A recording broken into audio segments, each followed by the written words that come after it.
Hello everyone, welcome to online study point. तो weekly current affair की series में आज हम जून मंथ के दूसरे हफ्ते के इम्पॉर्टेंट टॉप 50 करंट अफेयर के क्वेश्चन को कवर करने वाले हैं। इसका डिटेल में तो हम डिस्कशन कर चुके हैं, इसलिए आज की इस वीडियो में केवल क्विक रिवीजन करेंगे। तो यदि आप लोगों को इस वीडियो की PDF चाहिए, आप हमारे इस मोबाइल एप्लीकेशन को इंस्टॉल कर सकते हैं। डेली क्विज, फ्री PDF और पर डे के करंट अफेयर का ऑडियो आप लोगों को यहीं से मिल सकेगा। लिंक डिस्क्रिप्शन बॉक्स में दी हुई है। और देखिए, वीडियो को आप लोगों को लास्ट तक देखना है और लास्ट में खुद को रैंकिंग देनी है। यदि आप 50 में से 45 से अधिक अटेम्प्ट कर पाते हैं तो खुद को कमेंट बॉक्स में A+ के साथ रेटिंग दीजिएगा। यदि आपने 40 से 45 के बीच सही क्वेश्चन अटेम्प्ट किए हैं तब आप खुद को A ग्रेड दीजिएगा। और यदि आपका स्कोर यदि 30 से 40 के बीच है तब B ग्रेड, और यदि 25 से 30 के बीच है तब आप C ग्रेड देंगे। और यदि 25 से भी नीचे है तब तो आप 50 में से 50 ही दे दीजिए खुद को। स्टार्ट करते हैं हमारा पहला क्वेश्चन। MV एक्सप्रेस पर्ल जो श्रीलंका के तट पर डूब गया, ये किस देश का मालवाहक जहाज़ था? तो ये था सिंगापुर का मालवाहक जहाज़ जो कि श्रीलंका के तट पर डूब गया है। और इस जहाज़ में भारी मात्रा में रसायन ये लोड था, और इस जहाज़ के डूबने की वजह से ये रसायन ये भी समुद्र में फैल गया है, जिसके कारण समुद्री जीवों के मरने की आशंका जताई जा रही है। खबरों में रहा Arctic national wild life refuge, ये चर्चे में है, अमेरिका से रिलेटेड है। अमेरिका के मैप में यदि आप लोगों ने देखा होगा तो ये जो अलास्का वाला एरिया है ये कुछ यहीं स्थित है। इंटरनेशनल लेबर ऑर्गेनाइजेशन के अनुमान के अनुसार 2022 में यानी कि अगले साल वैश्विक बेरोजगारी दर, पूरे वर्ल्ड में ये जो बेरोजगारी की दर होगी ये 5.7% देखने को मिलेगी। रेलवे ने किस वर्ष तक विद्युतीकृत संतुलित ब्रॉड गेज रूट तैयार करने का फैसला किया है? तो ये बनाया जाएगा 2023 तक। अगला क्वेश्चन है, हाल ही में दिल्ली सरकार की घर घर राशन योजना पर किसने रोक लगाई है? केंद्र सरकार ने। केंद्र सरकार ने इस योजना का मिसयूज होने की आशंका जताई, जिसके कारण फिलहाल इसे रोक दिया गया है। अगला है कि सोशल मीडिया कंपनी ने अमेरिका के जो पूर्व राष्ट्रपति थे डोनाल्ड ट्रंप, इनके अकाउंट को 2 साल के लिए सस्पेंड किया है। ये किया गया है फेसबुक के द्वारा। 2004 में इसकी स्थापना हुई और कैलिफोर्निया में इसका हेडक्वार्टर है। इसके जो CEO हैं मार्क जकरबर्ग। अगला है, फोर्ब्स के द्वारा जारी किए गए सबसे ज़्यादा कमाई करने वाले खिलाड़ियों की लिस्ट में विश्व के टॉप 100 खिलाड़ियों की जो लिस्ट जारी की गई, इसमें शामिल एकमात्र भारतीय हैं विराट कोहली। इस टॉप 100 में ओवरऑल इनकी रैंकिंग है 66। साथ ही आप ये भी याद रखेंगे कि इंस्टाग्राम पर 100 मिलियन से अधिक फॉलोअर वाले ये दुनिया के पहले खिलाड़ी यानी कि पहले क्रिकेटर हैं। दुनिया के पहले ऐसे क्रिकेटर जिनके 100 मिलियन से अधिक फॉलोअर है इंस्टाग्राम में। पुणे में 3 E100 एथेनॉल वितरण स्टेशनों का शुभारंभ प्राइम मिनिस्टर नरेंद्र मोदी जी ने किया है। एथेनॉल आप सभी जानते हैं, सरकार क्या योजना बना रही है कि आने वाले सालों में 2025 तक पेट्रोल में 20% तक एथेनॉल का इस्तेमाल किया जाए, ताकि कुछ हद तक वायु प्रदूषण को कंट्रोल करने में मदद मिल सके।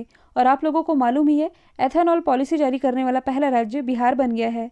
अगला है, संयुक्त राष्ट्र के 17 सतत विकास लक्ष्य की ताज़ा रैंकिंग में भारत कौन से स्थान पर है? भारत 117 स्थान पर रहा है। जबकि भारत में यदि हम बात करें सतत विकास लक्ष्यों की यानी कि सस्टेनेबल डेवलपमेंट गोल की, तो ये अचीव करने में जो राज्य टॉप पर रहा है ये है केरल, जबकि बिहार इसमें सबसे पिछड़ा माना जाता है। अगला है, ईगल एक्ट जो सुर्खियों में था किस देश से रिलेटेड है? अमेरिका से। तो जो ग्रीन कार्ड धारक हैं जिन्हें 7% की छूट दी जाती थी, ये बढ़ा करके अब 15% की कर दी गई है। अगला है, किस देश ने हाल ही में भारतीय वैक्सीन जिसका नाम है कोवैक्सीन, इसके आयात को मंजूरी दी है? ये मंजूरी ब्राज़ील के द्वारा दे दी गई है। कोवैक्सीन ये पूरी तरह से भारत में निर्मित की हुई वैक्सीन है। किसके द्वारा बनाई जा रही है? तो ये भारत बायोटेक के द्वारा बनाई जा रही है, जो कि हैदराबाद में स्थित है। और यदि आप किसी भी एग्ज़ाम की तैयारी कर रहे हैं तो मैं आप लोगों के सामने एक इम्पॉर्टेंट इन्फॉर्मेशन बताने जा रही हूँ। देखिए, किसी भी एग्ज़ाम में सबसे ज़्यादा क्या ज़रूरी होता है? GK और करंट अफेयर। ये 2 सबसे इंपॉर्टेंट टॉपिक होते हैं किसी भी एग्ज़ाम के, क्योंकि इनसे रिलेटेड एग्ज़ाम में क्वेश्चन तो पूछा ही जाता है। GK तो अनलिमिटेड है, आप कितना पढ़ेंगे और कहाँ से तैयार करेंगे, तो इसकी टेंशन अब आप भूल जाइए, क्योंकि हमारी एक्सपर्ट टीम के द्वारा आप लोगों के लिए GK से related 8000 one liner question bank ये तैयार किया गया है। और संभावना ये है कि आपके एग्ज़ाम में इस क्वेश्चन बैंक के बाहर एक भी क्वेश्चन नहीं जाएगा। तो ये जो क्वेश्चन बैंक तैयार किया गया है, इसकी प्राइस क्या है?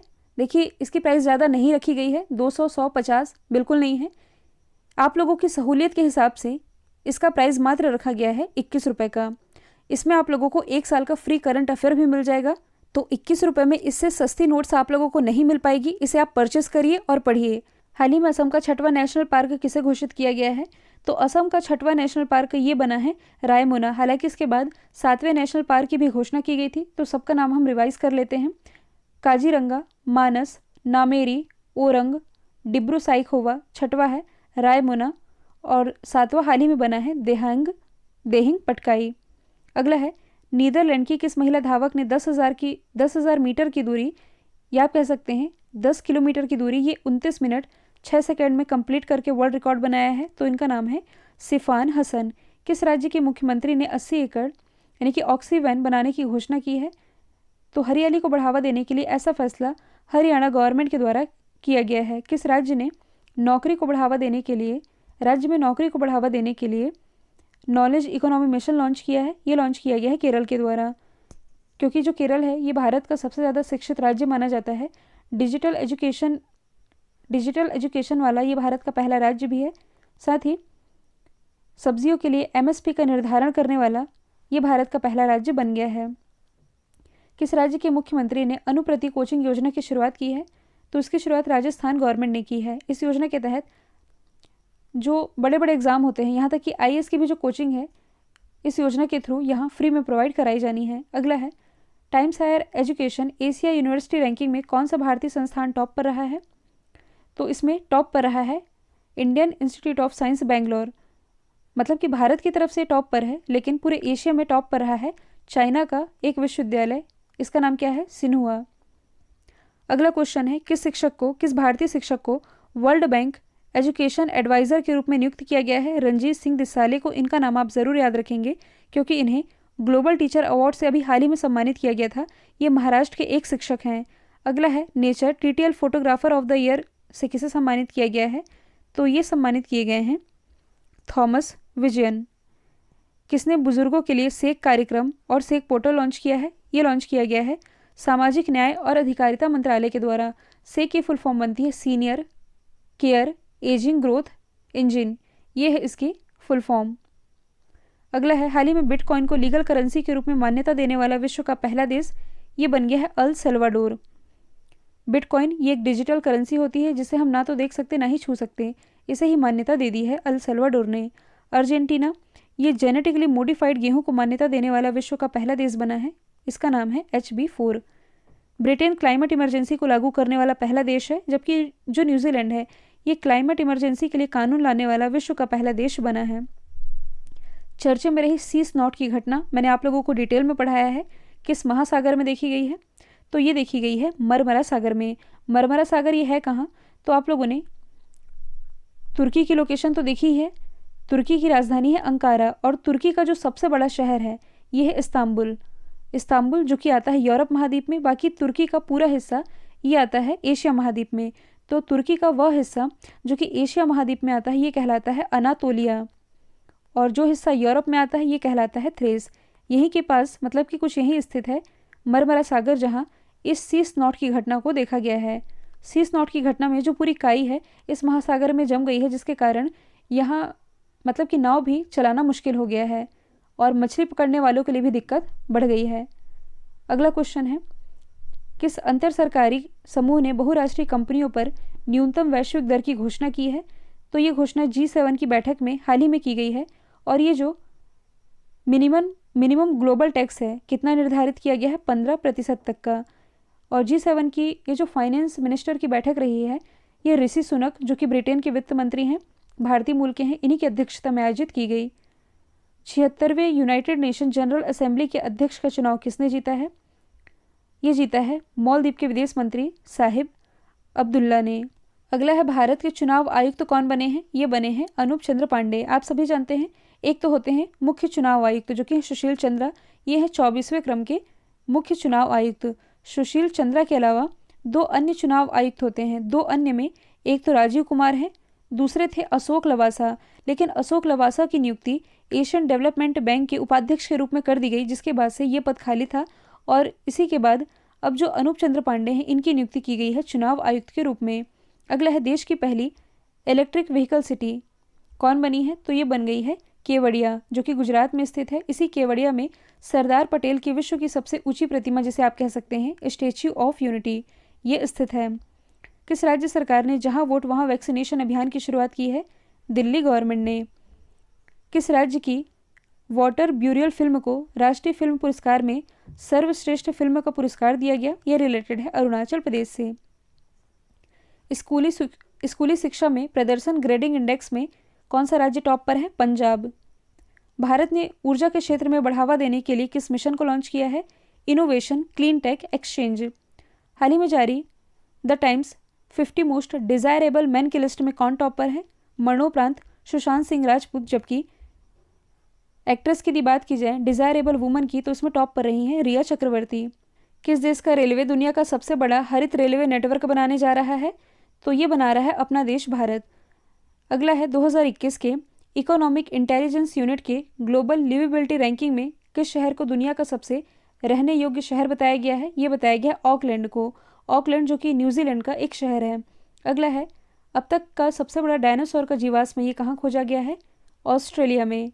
अगला है एनीमिया मुक्त भारत सूचकांक 2020-21 में जो राज्य टॉप पर है ये है मध्य प्रदेश। मध्य प्रदेश जिसे सोया स्टेट और टाइगर स्टेट के नाम से भी जाना जाता है, क्योंकि सोयाबीन का सबसे ज़्यादा उत्पादन मध्य प्रदेश में होता है और टाइगरों की सबसे ज़्यादा संख्या मध्य प्रदेश में है, टोटल 526। देहिंग पटकाई किस राज्य का 7वां नेशनल पार्क बना है? ये बना है असम का। अभी मैंने बताया है। तो चलिए असम के 7वां नेशनल पार्क का एक बार हम रिवीजन कर लेते हैं। काजीरंगा, मानस, नामेरी, ओरंग, डिब्रू साइखोवा, 6वां बना रायमुना और अब 7वां बना है देहिंग पटकाई। तो ये सभी आप याद रखेंगे। हाल ही में इंडो थाई कॉर्पोरेट अभ्यास का शुरुआत कहाँ हुआ है? अंडमान सागर में। थाईलैंड की यदि हम बात करें, भारत का पड़ोसी है। थाईलैंड की कैपिटल है बैंकॉक, करेंसी है बहत। अगला है किस संगठन ने लापता व्यक्तियों की पहचान के लिए आई फेमिना नामक एक वैश्विक डेटाबेस लॉन्च किया है? इंटरपोल ने। इंटरपोल जो कि दुनिया का सबसे बड़ा पुलिस गठबंधन है, इसका हेडक्वार्टर लियोन फ्रांस में स्थित है। किस देश ने भगौड़े आर्थिक अपराधी मेहुल चौकसी को निषिद्ध अप्रवासी कहने का मतलब है अवैध प्रवासी घोषित किया है? डोमिनिकन रिपब्लिक ने। अगला है भारत को किस देश से 3 MS-60 रोमियो हेलीकॉप्टर मिलेंगे? ये मिलेंगे अमेरिका से। और भारत इन एडवांस हेलीकॉप्टरों की नियुक्ति कहाँ करेगा? इंडियन नेवी में। अगला क्वेश्चन है कौन सा भारतीय गांव कोविड-19 के खिलाफ अपनी सभी वयस्क आबादी यानी कि 18+ के सभी आबादी का वैक्सीनेशन करने वाला भारत का पहला गांव बना है? ये बना है वियान, जो कि जम्मू कश्मीर का एक गांव है। अंतर्राष्ट्रीय तैराकी महासंघ के अध्यक्ष के रूप में किसे चुना गया है? हुसैन अल मुसाल्लम को। अंतर्राष्ट्रीय तैराकी महासंघ इसकी स्थापना 1908 में हुई। हेडक्वार्टर इसका स्थित है लॉजन, स्विट्जरलैंड में। अगला है फुटबॉल एसोसिएशन की पहली महिला अध्यक्ष जो कि बन गई हैं डेबी डेविड सोमा मंडल। ये सेल की steel authority of India limited की पहली महिला अध्यक्ष हैं। नकोजी अंकोजी ये वर्ल्ड ट्रेड ऑर्गेनाइजेशन की पहली महिला अध्यक्ष हैं। क्लेयर कोनोर ये MCC मैरीलेबोन क्रिकेट क्लब इसके 233 साल के इतिहास में अध्यक्ष बनने वाली पहली महिला बनी है। अगला है हाल ही में पुलित्जर पुरस्कार 2021 से किसे सम्मानित किया गया है? डार्नेला फ्रेजियर को। जो जॉर्ज फ्लॉयड की घटना हुई थी लास्ट ईयर अमेरिका में, घटना आप सभी को मालूम है, तो इसी के लिए वीडियो को फिल्माने के लिए इन्होंने ये पुरस्कार अपने नाम किया है। एक और नाम अभी चर्चे में है डेविड डियोप का। ये बिलोंग करते हैं फ्रांस से। इन्हें 2021 के अंतर्राष्ट्रीय बुकर पुरस्कार से सम्मानित किया गया है। पेन पिंटर पुरस्कार 2021 के विजेता ये हैं तिसिस्सी डांगेर लम्गा। अगला है 15 जून 2021 को विश्व का पहला मास्क फ्री कंट्री जो कि बन चुका है अब इजराइल। अगला है संयुक्त राष्ट्र ने किस देश में स्थित कयाह राज्य में सामूहिक मौतों की चेतावनी दी है? डिटेल में मैंने आप लोगों को 2 दिन पहले A to Z फैक्ट बताए हैं जो कि रिलेटेड है म्यांमार से। विश्व के सर्वश्रेष्ठ बैंकों की लिस्ट में टॉप पर है DBS बैंक जो कि सिंगापुर का बैंक है। भारत का जो स्टेट बैंक ऑफ इंडिया है ये इस लिस्ट में 7वें स्थान पर रहा है। अगला है किस देश की नौसेना पहली फुली स्टील्थ वॉरशिप बना रही है? ये बनाया जा रहा है रशिया की नेवी के द्वारा। अगला है 2030 तक एड्स को समाप्त करने के लिए राजनीतिक घोषणा को किस एजेंसी के द्वारा अपनाया गया है? तो ये है संयुक्त राष्ट्र महासभा। ऑप्शन सी इसका राइट आंसर हो जाएगा। यूनाइटेड नेशन जनरल असेंबली ये यूनाइटेड नेशन का ही एक हिस्सा है। 1945 में स्थापना हुई। हेडक्वार्टर इसका न्यूयॉर्क में स्थित है। अभी मैंने बताया है कि इसके जो नए महानिदेशक हैं ये बन गए हैं मालदीव के विदेश मंत्री। तो ये थे वीकली करंट अफेयर सीरीज से रिलेटेड 50 इंपॉर्टेंट क्वेश्चन। अब आप लोगों को आपको खुद को ही ग्रेड देना है। कौन सा ग्रेड आप दे सकते हैं कमेंट बॉक्स में बताइएगा। वीडियो यदि पसंद आया है तो लाइक कीजिए, शेयर कीजिए और चैनल को सब्सक्राइब करना बिल्कुल मत भूलिएगा। आज के लिए इतना ही। Thank you so much.